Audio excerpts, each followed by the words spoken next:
गुरु संदीपनी के पवित्र आश्रम में दो छोटे लड़कों ने एक ऐसी दोस्ती बनाई जो युगों तक गूंजती रही। एक था कृष्ण, एक दिव्य राजकुमार जो महानता के लिए डेस्टिन्ड था। उसकी आंखों में शरारत और गहरी विजडम चमकती थी। दूसरा था सुदामा, एक हम्बल ब्राह्मण लड़का, शांत और स्टूडियस। उसका दिल सिंपल भक्ति से भरा था। उनकी बैकग्राउंड्स बहुत अलग थे। एक रॉयल सायन था और दूसरा एक गरीब परिवार से। फिर भी सीखने और बढ़ने के शेयर्ड स्पेस में ये डिफरेंसेस बस पिघल गए। वे एक राजकुमार और एक पॉपर नहीं थे, वे बस कान्हा और सुदामा थे, दो इनसेपरेबल दोस्त जो सब कुछ शेयर करते थे।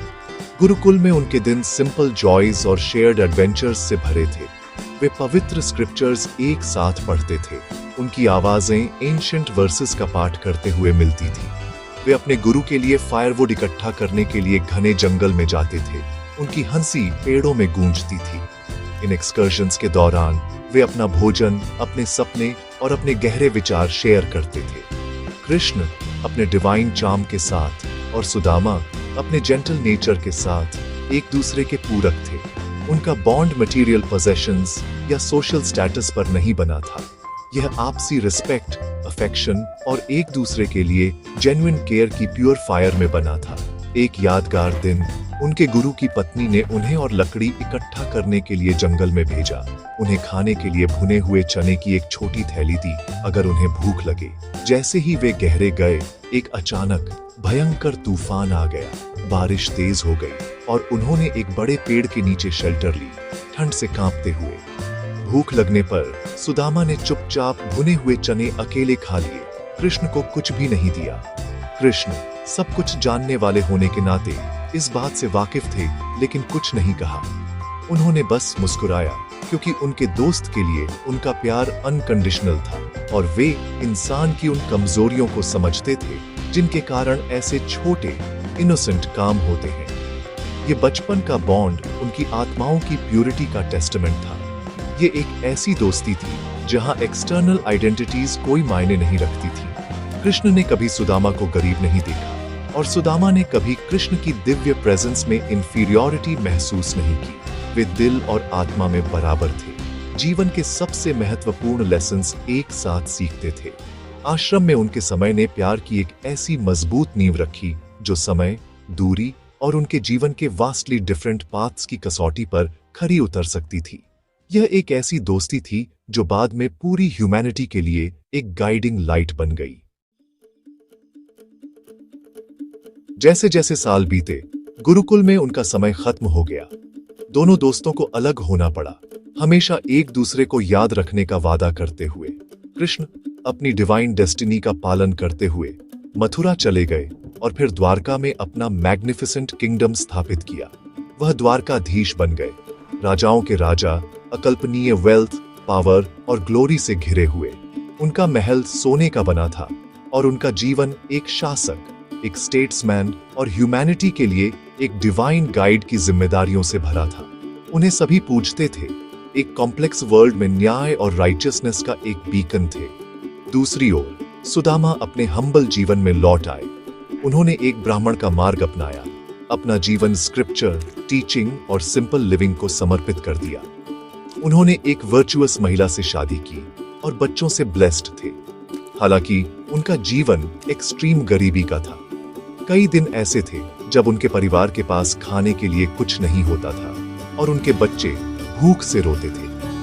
अपनी हार्डशिप्स के बावजूद सुदामा ने कभी अपनी फेथ या अपनी इंटीग्रिटी नहीं खोई। उन्होंने अपनी परिस्थितियों को डिवाइन की इच्छा के रूप में स्वीकार किया और अपनी डिवोशन जारी रखी। उनका दिल हमेशा अपने बचपन के दोस्त कृष्ण की फॉन्ड मेमोरीज से भरा रहता था।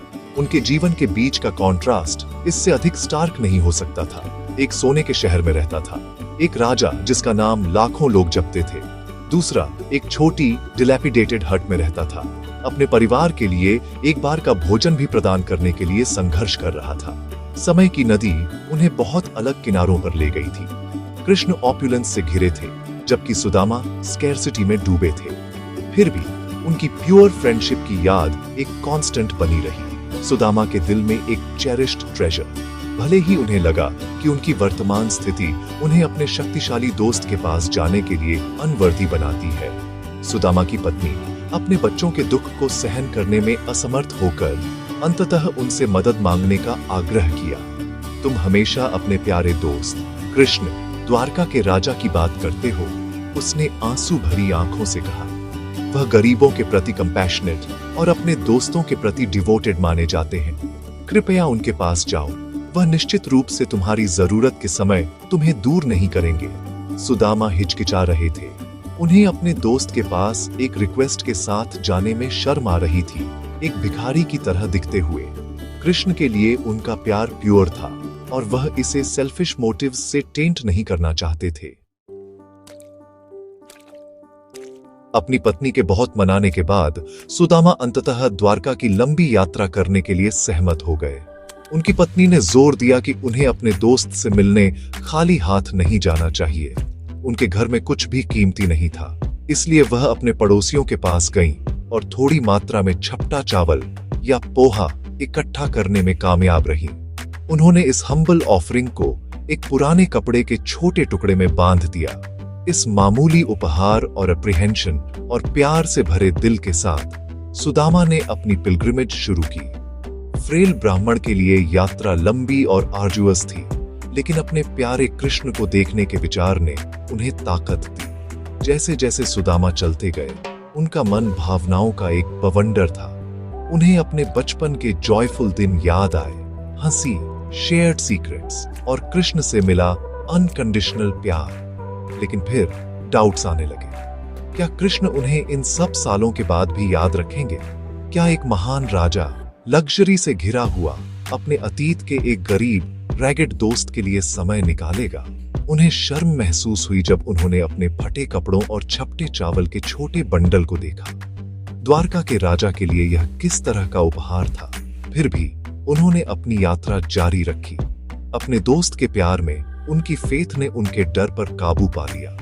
अंततः कई दिनों की यात्रा के बाद सुदामा मैग्निफिसेंट शहर द्वारका के गेट्स पर पहुंचे। वह इसकी ग्रैंडर से मंत्रमुग्ध थे। शहर चमकते सोने का बना था और इसके नागरिक खुश और प्रॉस्परस थे। उन्हें छोटा और आउट ऑफ प्लेस महसूस हुआ। जब उन्होंने पैलेस गार्ड से संपर्क किया और उन्हें बताया कि वह भगवान कृष्ण के बचपन के दोस्त थे और उनसे मिलना चाहते थे, तो उन्होंने डिसबिलीफ से उनकी ओर देखा।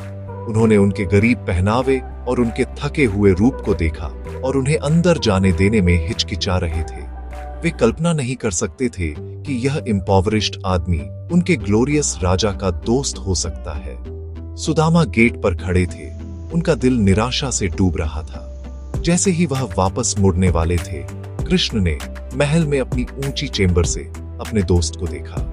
शुद्ध आनंद की एक लहर उन पर छा गई। एक पल भी बिना हिचकिचाए वह अपने सिंहासन से दौड़ पड़े, अपनी रानियों और कोर्टियर्स को पीछे छोड़ते हुए। वह महल के कॉरिडोर्स से और मार्बल स्टेप्स से नंगे पैर दौड़े। उनके रॉयल सिल्क्स उनके पीछे उड़ रहे थे। वह एस्टोनिश्ड गार्ड्स के पास से सीधे उस जगह दौड़े जहां सुदामा खड़े थे। उनकी आंखें खुशी के आंसुओं से भरी थीं। राजा पॉपर से मिलने आए थे। जिस पल कृष्ण ने सुदामा को देखा, समय, स्टेटस और दूरी की सभी बाधाएं गायब हो गईं। उन्होंने अपने पुराने दोस्त को ओवरवेलमिंग प्यार से गले लगाया। उनके आंसू ने सुदामा के थके हुए पैरों से धूल धो दी। सुदामा, मेरे दोस्त, तुम आ गए, कृष्ण ने कहा। उनकी आवाज भावना से भर गई।